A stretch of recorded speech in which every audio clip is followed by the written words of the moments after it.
लोहा के लोकार्पण और शिलान्यास के कार्यक्रम में मंच पर हमारे जिले के अध्यक्ष श्री ब्रजेश चौधरी जी, जिनके घर भी मुझे जाना था लेकिन मैं जा नहीं पाऊंगा, ये मैं ही मंच से बताया दे रहा हूँ। हमारे जिले के प्रभारी मंत्री और हमारे बहुत ही प्रिय साथी आदरणीय विजय कश्यप जी, हमारे लोकप्रिय विधायक श्री महेंद्र खड़गवंशी जी, श्री राजीव तरारा जी, जिला पंचायत की अध्यक्षा श्रीमती सरिता चौधरी जी और हमारे स्वर्गीय चेतन चौहान जी की पत्नी श्रीमती संगीता चौहान जी, हमारे जिले के महामंत्रीगण श्री चंद्रमान भाटी जी, पूरन सिंह सैनी जी, अभिनव कौशिक जी और यहाँ पर मंच पर या मंच के सामने भारतीय जनता पार्टी के पूर्व से लेकर के जिले तक के, जिले से क्षेत्र, प्रदेश, वर्तमान के, निवर्तमान के, भविष्य के जो काम को देखने वाले ऐसे मेरे सभी प्रिय साथी, बड़े बुजुर्ग, नौजवान दोस्तों, मातृशक्ति और मेरे पत्रकार मित्रों, मैं पत्रकार मित्रों को भी आग्रह करता हूँ, मैं जहाँ जा रहा हूँ पत्रकार मित्रों को पूरा प्रोटोकॉल तोड़ देना है, बस कोरोना संक्रमण से बचने का कोई उपाय करने की आवश्यकता है, ऐसा मैं अपील करूँगा। हमारे जिले के सभी वरिष्ठ अधिकारीगण, लोक निर्माण विभाग के, सेतु निगम के अधिकारी, यहाँ पर सभी अधिकारीगण, मैं आज सबसे पहले तो जिस काम के लिए आज मुझे आने का यहाँ पर अवसर मिला है, मैं सबसे पहले अपने स्वर्गीय चेतन चौहान जी को तो वह इतिहास में सदा अमर ही रहेंगे, लेकिन जनपद के अंदर उनको अमरता मिले, वर्तमान पीढ़ी भी जाने और आने वाली पीढ़ी भी जाने, इस बात को ध्यान में रख करके जैसा श्रीमती संगीता चौहान जी ने और यहाँ के जिलाध्यक्ष जी, यहाँ के प्रभारी मंत्री जी, सब लोगों का आग्रह था, मैंने कहा उनके नाम से मार्ग का नामकरण करना, तो सब लोगों ने यह प्रस्ताव दिया कि हसनपुर अतरासी अमरोहा मार्ग, इसका नामकरण चेतन चौहान जी के नाम से किया जाए और मैं इसकी आज घोषणा कर रहा हूँ कि चेतन चौहान नाम के नाम से जाना जाएगा। और यहाँ आने से पहले मैं फाइल पे साइन करके संस्तुति करके उसे भेज भी दिया और मैं यह मानता हूं कि चेतन चौहान जी एक बड़े नेता थे, बहुत बड़े खिलाड़ी थे, मंत्री के रूप में उनके जिम्मे जो काम आया उसको बहुत ही योग्य ढंग से निर्वहन किए थे। मुरादाबाद का जो होमगार्ड प्रशिक्षण केंद्र है उसका भी नामकरण हो चुका है, चेतन चौहान जी के नाम से वह प्रशिक्षण केंद्र भी जाना जाएगा। मैं आप सब लोगों के सामने यह भी आज जानकारी एक दूंगा कि इस जनपद के अंदर आज यहाँ पर जो 44 कामों का लोकार्पण और शिलान्यास हुआ है उसकी लागत 75 करोड़ से अधिक है, जिसमें 21 का लोकार्पण किया जा रहा है और 23 का शिलान्यास किया जा रहा है। सारे शिलापट आपके अलग अलग क्षेत्र के लगे हुए। अभी भी हमने यहाँ पर जानकारी के लिए बता रहा हूँ, जुलाई के महीने में आदरणीय चेतन चौहान जी ने कुछ प्रस्ताव दिए थे कि हमारे क्षेत्र की निम्नलिखित सड़कें हैं, उसका मैं वर्णन नहीं कर रहा हूँ, आपके संज्ञान में आ जाएगा, बहुत जल्द उसको बना भी देंगे। उन सड़कों को निर्माण करने का उन्होंने आग्रह किया था और मैंने उसी समय कहा था कि हम आपको 2022 के विधानसभा चुनाव में लड़ने के लिए जाने से पहले इन सड़कों को चमाचम बना करके दे देंगे, लेकिन दुर्भाग्य था वो आज हमारे बीच में नहीं है। लेकिन उनके द्वारा जो प्रस्ताव दिया गया है उस प्रस्ताव के अनुसार सभी सड़कों को हम बना देने का काम करेंगे। यह भी आप सबके सामने आप कोशिश करेंगे।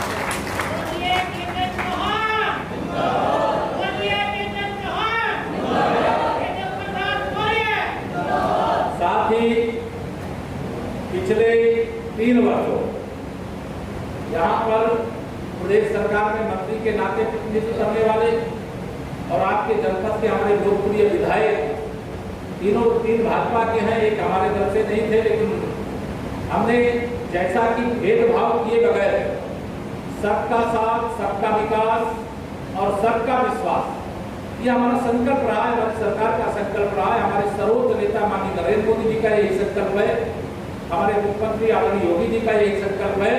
और उसी संकल्प को मैं भी दोहराते हुए इस जनपद में पिछले 3 वर्षों में हम लोगों ने 693 छोटे बड़े मार्गों का, जिनकी लंबाई लगभग 1320 किलोमीटर है, लगभग 322 करोड़ की लागत। ये जब से भारतीय जनता पार्टी की सरकार उत्तर प्रदेश में आई है तब से हम लोगों ने यह काम आगे बढ़ाने का काम किया।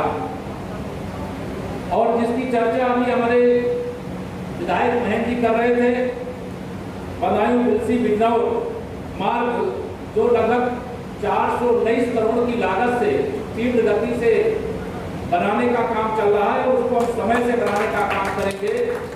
यह विश्व बैंक से घोषित परियोजना थी। हमारा प्रयास है, जिस प्रकार से कहा जाता है अमेरिका जो विश्व का सबसे समृद्धशाली देश माना जाता है, वहां के जो राष्ट्रपति जी उनका कहना है कि अमेरिका संपन्न है इसलिए यहाँ की सड़कें अच्छी नहीं है, बल्कि यहाँ की सड़कें अच्छी थी इसलिए अमेरिका संपन्न हो सका। तो हमारी सरकार का प्रयास है कि हम अच्छी से अच्छी सड़कें बना करके जल्दी से जल्दी देंगे। बिजली की अधिक से अधिक उपलब्धता हो किसानों के लिए, बाजारों के लिए, गांवों के लिए, इसका भी हमारा प्रयास है। गुंडागर्दी का खात्मा करना, गुंडाई नहीं होनी चाहिए, अपराध नहीं होना चाहिए, उस पर लगाम लगनी चाहिए। इस दृष्टि से कानून व्यवस्था को दुरुस्त करने की दिशा में सरकार ने जो जरूरी कदम उठाने पड़े हैं वो उठाए हैं। भू माफिया किसी गरीब की, किसी किसान की, किसी व्यापारी की जमीन को कब्जा कर ले, हम जब आए थे चुनाव के मैदान में उस समय ही कहा था भू माफियाओं के खिलाफ अभियान चलाएं। और भू माफियाओं के खिलाफ अभियान चलाते समय हम ये नहीं देखेंगे कि अब किस जाति का है, किस धर्म का है, किस बिरादरी का है, किस जिले का। भू माफिया है, किसी ने किसी की जमीन को कब्जा किया है तो उसे खाली करना पड़ेगा। उसे खाली कराने का प्रदेश व्यापी अभियान लगातार चल रहा है। बहुत सारे लोगों को इससे दर्द हो रहा है, लेकिन हम इस प्रकार जिन्होंने गरीबों को सताया, किसानों को सताया, उनके खिलाफ जो वादा हम जनता से करके आए हैं उस वादे को पूरा करने का काम निरंतर कर रहे हैं और आगे भी करते रहे। मैं आप सबको यहाँ पर यह भरोसा दिलाने के लिए ही आया हूँ। अभी एक और जानकारी की दृष्टि से मैं आपको बताना चाहूंगा, एक सेतु हमारे राजीव तरारा जी का जो क्षेत्र है वहां का जो जेपी नगर अमरोहा के जो प्रस्तावित सेतु है उसमें एनजीटी की कुछ प्रॉब्लम थी, उससे भी हम लोग बाहर आ रहे हैं। बहुत जल्दी उसको भी बनाने का काम यहाँ पर हम प्रारंभ कर देंगे। मैं आप सब लोगों को जानकारी के लिए यहाँ भी बताना चाहता हूँ कि यहाँ पर मुझे 3 सड़कों के बारे में यहाँ सभी जनप्रतिनिधियों ने, संगठन के लोगों ने और जनता की जरूरत को ध्यान रख करके लालू नगला कुंथिया चक्का लीलेट मार्ग और डिडौली कैलासा सिमंदला फरीदपुर मार्ग, इन दोनों के लिए एक की लंबाई लगभग 28 किलोमीटर है, दूसरे की 18 किलोमीटर। इनके भी निर्माण करने की दृष्टि से यहाँ जो लोक निर्माण विभाग के अधिकारी हैं प्राथमिकता के आधार पर इसका आगत तैयार करें और तत्काल इसे मुख्यालय भेजें। जनता की सेवा में हमारे यहाँ कोई कमी नहीं रहेगी। या हम आपको ऐसे ही बहुत सारे नाम है, मैं पढ़ूंगा तो बहुत देर लगेगी क्योंकि समय का थोड़ा सा अभाव है। जो नवनिर्माण के काम है, जो सुदृढ़ीकरण के काम है, जो गड्ढा पूर्ति अभियान का काम है, वह सब तीव्र गति से करने का काम करेगा।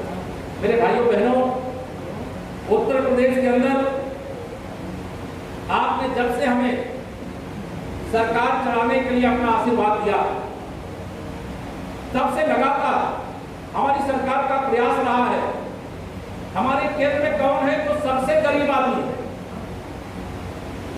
जो हमारा किसान भाई है, जो हमारा नौजवान है।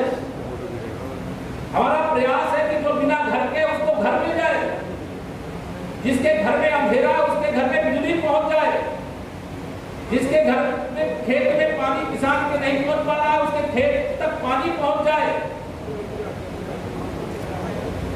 सौभाग्य योजना में जिन घरों में आजादी के इतने वर्षों तक गांव में बिजली पहुंच गई, लेकिन गरीब के घर बिजली नहीं पहुंची, तो वहां बिजली पहुंच जाए। ऐसी तमाम कल्याणकारी योजनाएं मैं अकेले जनपद के अंदर जो मेरी जानकारी में आया है, लगभग 10,000 प्रधानमंत्री आवास योजना के अंतर्गत आवास अब तक उपलब्ध कराए जा चुके। आयुष्मान भारत, पहले कोई गरीब आदमी होता था, बीमार रहता था, इलाज कराने केवल इसलिए नहीं जाता था कि अगर इलाज कराने के लिए जाएंगे तो पैसा जो खर्चा होगा तो कर्ज लेना पड़ेगा, और फिर मेरे बच्चे कर्ज कैसे भरेंगे, तो इलाज ही नहीं कराते थे, बीमारी पड़ जाते थे। माननीय प्रधानमंत्री जी चूंकि गरीबों के दर्द को समझते हैं, उन्होंने प्रधानमंत्री आयुष्मान योजना प्रारंभ किया। 5 लाख रुपए तक का इलाज कोई भी गरीब परिवार कहीं जो बड़े से बड़े अस्पताल वहां भी करा सकता है। इस योजना में 46,000 से अधिक आयुष्मान भारत योजना के कार्ड आपके जनपद के अमरोहा में बने थे। उज्ज्वला योजना में जो गैस के कनेक्शन लगभग 1,32,000 गरीब परिवारों को ये कनेक्शन देने का काम किया गया।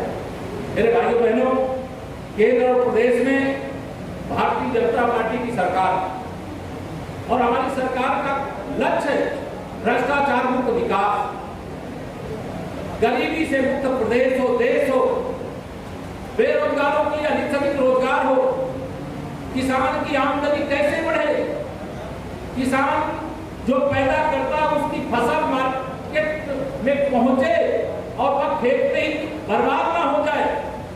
इसके लिए कई सेक्टर में अभी 20 लाख करोड़ की बड़ी योजना अलग अलग क्षेत्रों में देश के आदरणीय प्रधानमंत्री जी ने घोषित की।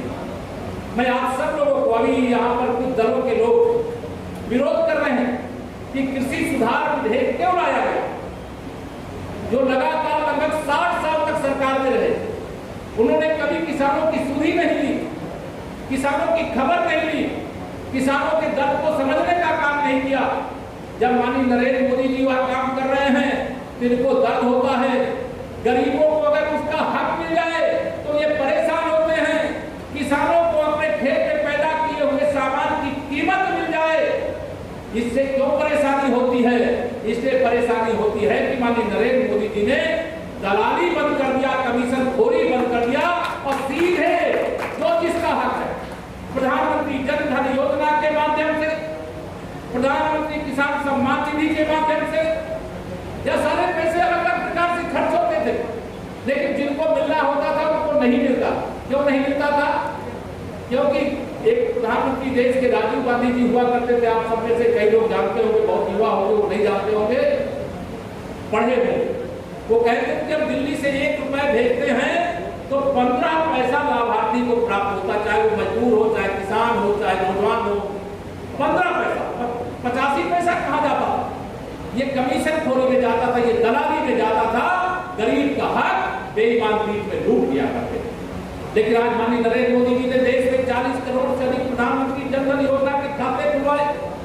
देश में जितने भी किसान हैं उनको किसान सम्मान निधि वर्ष में 6,000 रुपए मिल सके उनके खाते में सीधे भेजने का काम डायरेक्ट बेनिफिट ट्रांसफर डीबीटी के माध्यम से यह काम शुरू हुआ। इससे इनको परेशानी होगी, इसीलिए विरोध कर रहे हैं। और जो विरोध कर रहे हैं मेरे किसान भाइयों, मैं भी किसान का बेटा हूं, मैं जानता हूं ये कृषि सुधार विधेयक के कारण से आने वाले समय में जो किसानों के सामने बदहाली की अवस्था है वह खुशहाली में बदलने की ध्यान रखिए,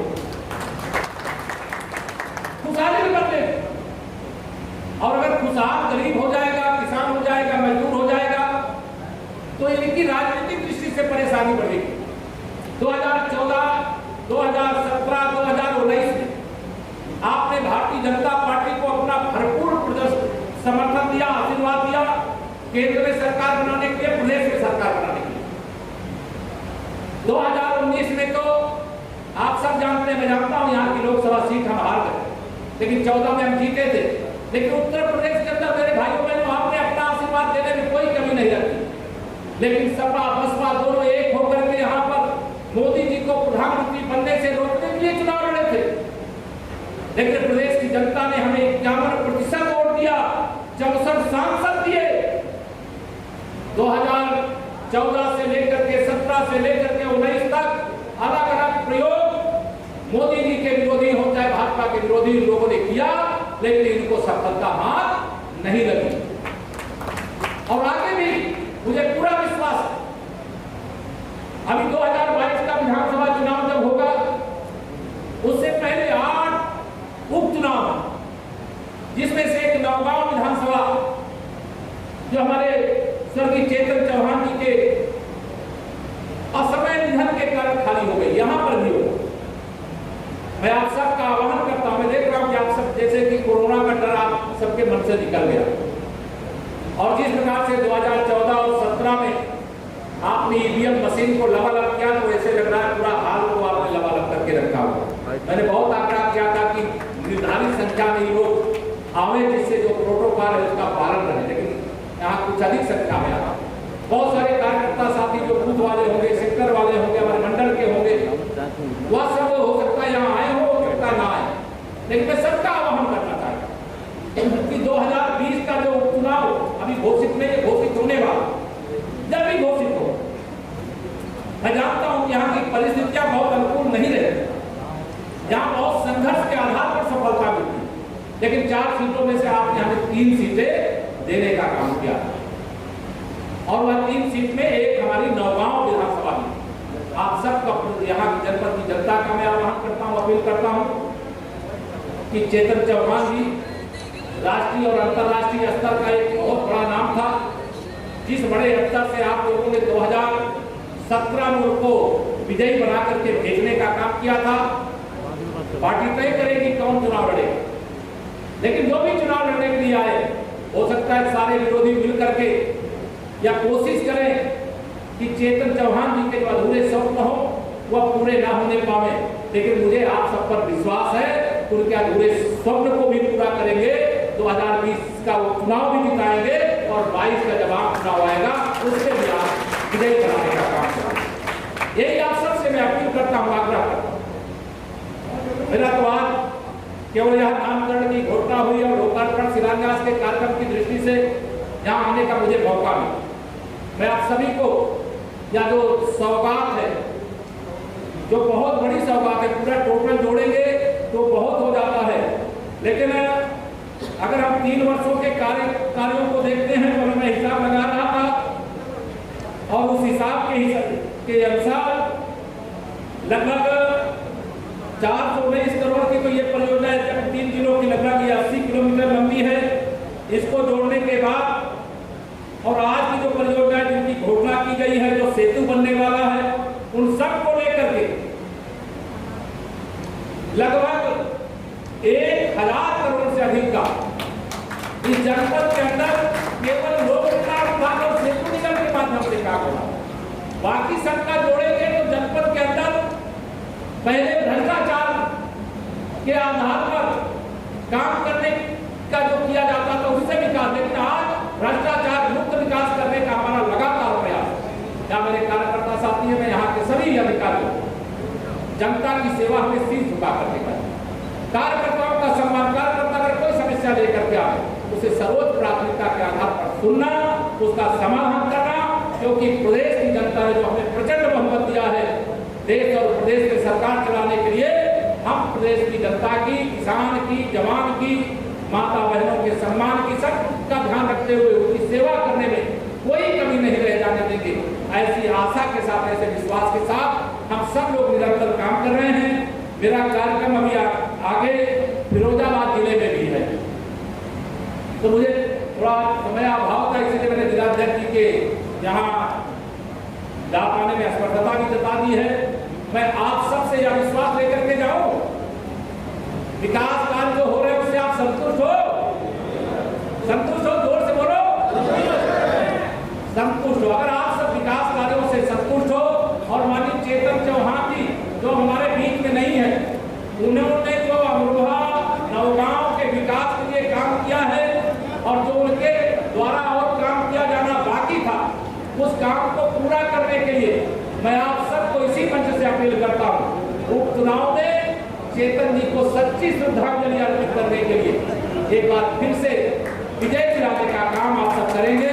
विकास का जो रथ तेजी के साथ आगे बढ़ रहा है उसे रुकने नहीं देंगे, ऐसा भरोसा रखते हुए, ऐसा विश्वास रखते हुए, आप सबको बारंबार प्रणाम करते हुए, और आप सब यह ध्यान में रखिएगा, मैं उत्तर प्रदेश के उप मुख्यमंत्री की जिम्मेदारी है, परिचय आपको आता है।